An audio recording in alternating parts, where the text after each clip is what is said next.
Hey everyone.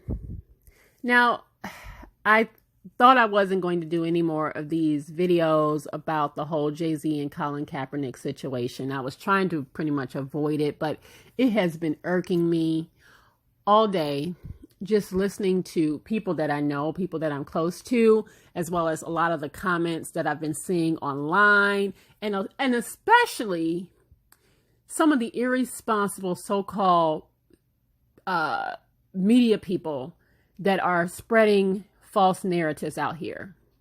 And I'm more upset about that.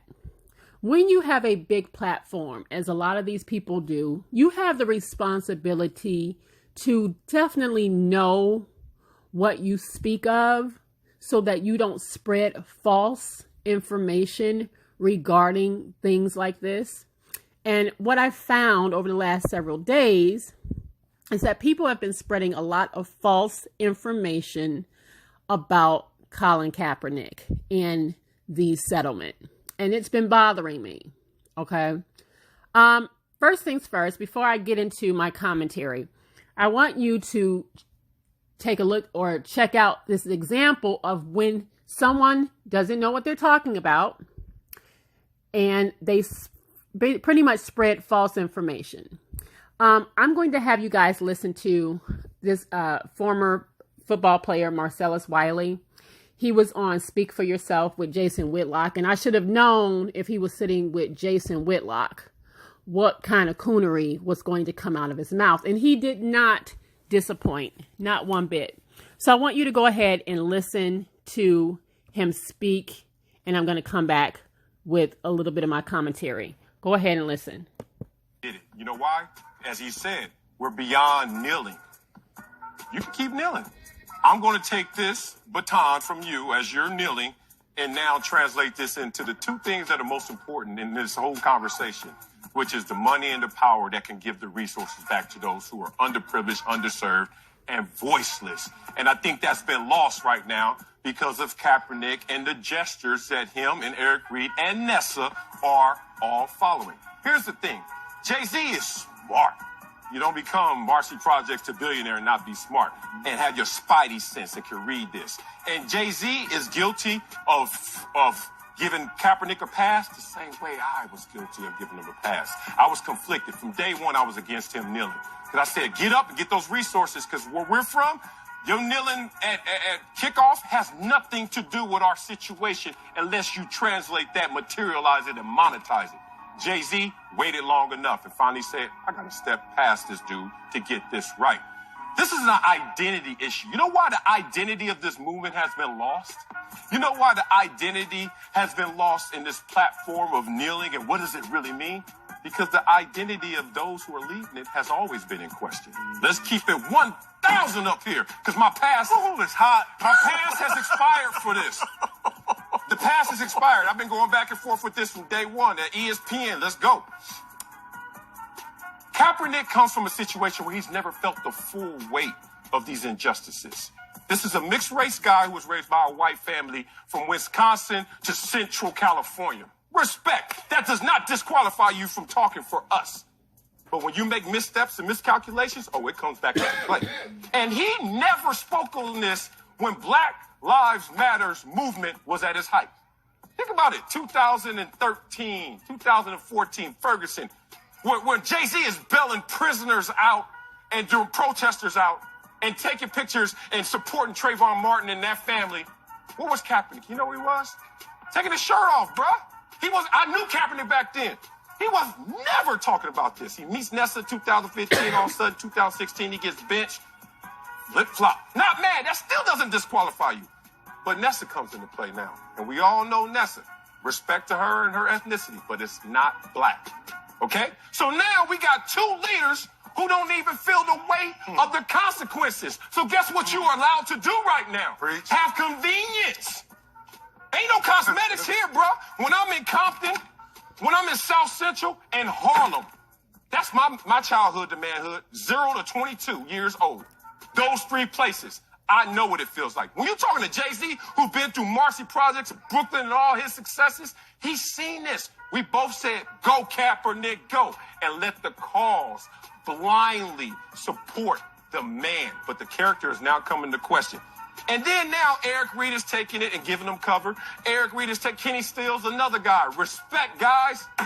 Another mixed race individual who's not felt the full weight of this. So when you want to take this movement, and I hate to play the race card against my own race. Usually you play the race card against the other races, right? But when I have to see these missteps and these issues all manifest, I get back to the identity of those who are leading it, which has always been in question. And now Jay-Z has answered that question. Let somebody who really knows what this is about handle this.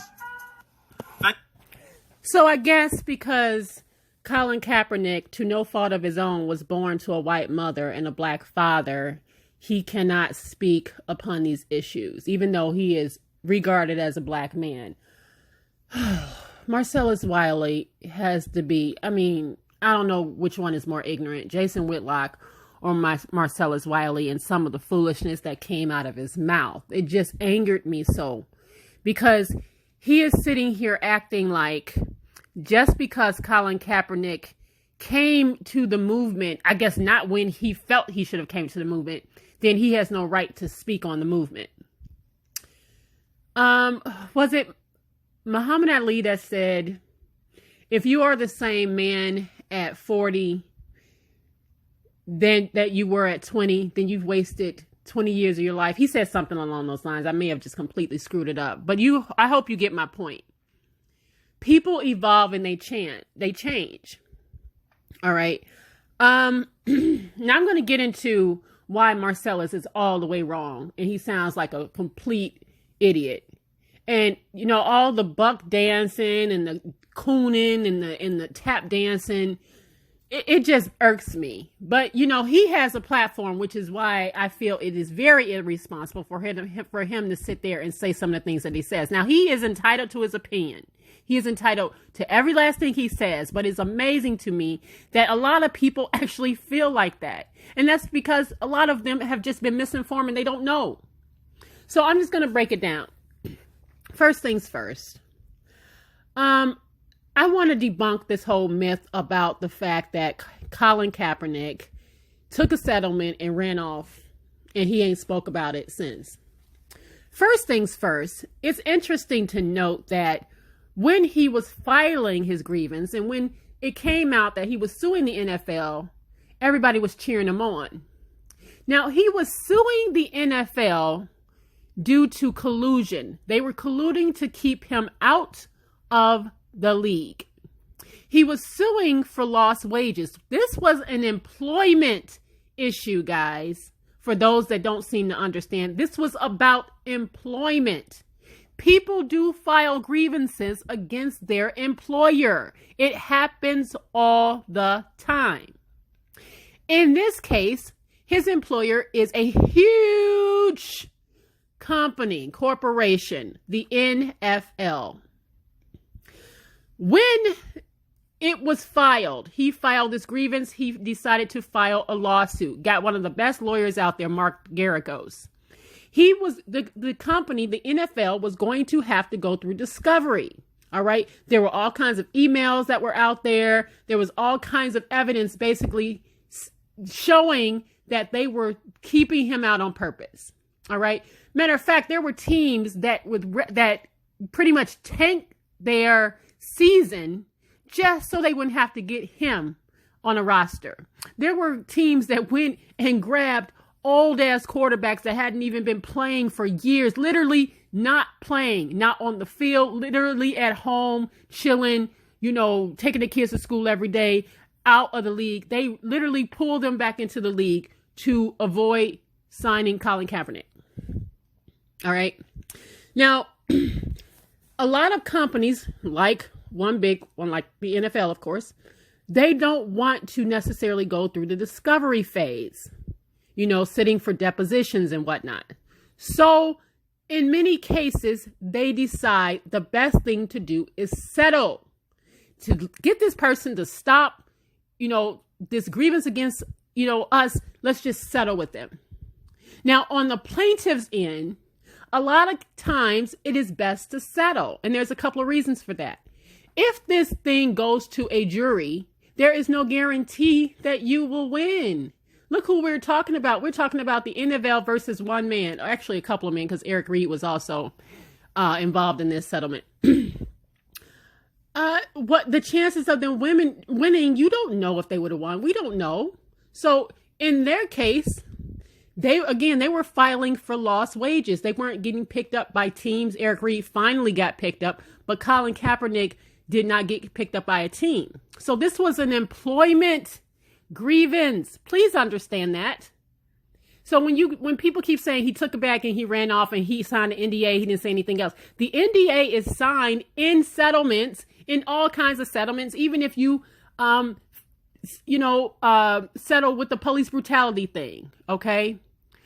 Once you sign an NDA, any kind of thing like that, and you sign an NDA, you are not allowed to speak about the case. Let me say that again. You cannot speak about the case. I hope I'm loud enough. It doesn't mean that he could not talk about police brutality anymore. That is the misconception that people are having here, as if he could no longer speak about police brutality. He did not file a suit against the NFL for police brutality. My gosh, it makes me crazy when people just don't read. He filed an employment grievance. That's what it was. That means when he signed the NDA, he could no longer speak about the case in question. He can still very much freely speak about police brutality. And guess what? He just spoke about police brutality a couple days ago when his article in Paper Magazine came out.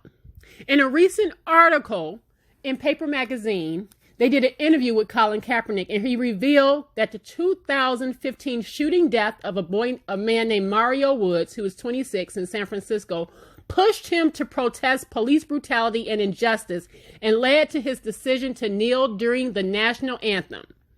Again, Mario Woods was a 26-year-old suspect in a stabbing in which he was shot 20 times, 6 times in his back by 5 San Francisco police officers. Cap said he felt loss, pain, and anger because of that. And he also reflected on the struggles of the Black Panther movement 50 years later. And he stated, what has changed since then? And then he answered his own question. He said, Oscar Grant, Rakia Boyd, Michael Brown, Tamir Rice, Laquan McDonald, Sandra Bland, Freddie Gray. The Panthers' demands are still alive today because the police are still killing us today. Does that sound like a man that had to shut up and couldn't speak anymore? Does that sound like a man who took the bag and ran and is no longer interested in police brutality and fighting for the justice of Black men and women against the police? Does that sound like a man who sold out? I don't know about you, but it does not. And so Marcellus Wiley sitting there and saying what he said, like, oh, well, he came late. Well, all of a sudden he's interested now. Because everybody doesn't arrive to the destination at the same time. That's why. Some people are just getting on board with the whole police brutality and fighting for injustices. Are they wrong because they weren't doing it back in 2013 and 2014? That's just how ignorant Marcellus Wiley sounded. He was so busy basically juggling Jay-Z's nuts in his mouth that he couldn't see the forest for the trees. He clearly couldn't. All right. And it makes me crazy. It really does, to see so many people ill-informed about this. You cannot sit here and say that this is one and the same, that, oh, you know, since Jay-Z can take the money, he can sit there and buy into the NFL because, well, Kaepernick took the money. Again, totally different things. If you feel that Jay-Z should go ahead and buy into the NFL, that is your opinion. You are entitled to it. All right. As I said, you know, for the record, I think it's a smart investment. I feel it's shady. I feel that he's being a snake, but I will never say it's not a smart investment. I've also stated that he's not going to be a majority owner. He doesn't have the money. Now, people can sit here and say all they want. Jay-Z doesn't have the cash, the liquid assets to buy a majority of any NFL team. And I'm going to keep saying that until finally somebody might get it. But as I've stated before, and I'll keep it pretty much, I kept it on Jay-Z last time. I'm going to try to keep it on Colin Kaepernick here. Please stop with these narratives that this man sold out. Please stop with the narratives that this man can no longer speak on the issue in which he knelt for in the first place. That is a lie. Don't let anybody tell you that, because that is a lie. He just literally spoke on it. So if he signed an NDA to not speak again, why is he speaking on it? Do you see? Those two things don't even make sense. He signed an NDA to not talk about the details of his employment grievance against the NFL, and that was it. That is all he signed an NDA about. He can't speak on the terms of the agreement that he made with the NFL when they settled the case. And the sad part about a settlement, and that goes for Kaepernick or any other settlement, is a lot of times when you settle, a lot of that money goes to the lawyers. And had he kept this going for years and years and years, he would owe more and more and more and more money to Mark Garagos. So it was actually probably the wisest thing to do on both parties, the NFL and Colin Kaepernick, to go ahead and settle for lost wages. I wish I had a microphone. I would say it even louder. For lost wages. That is why he took the settlement. Lost wages, employment. Okay? I hope I don't have to say that again. All right? It is not selling out. He is still very much involved in Know Your Rights campaign and police brutality injustices. Please tell your friends, spread this message, share it, like and subscribe.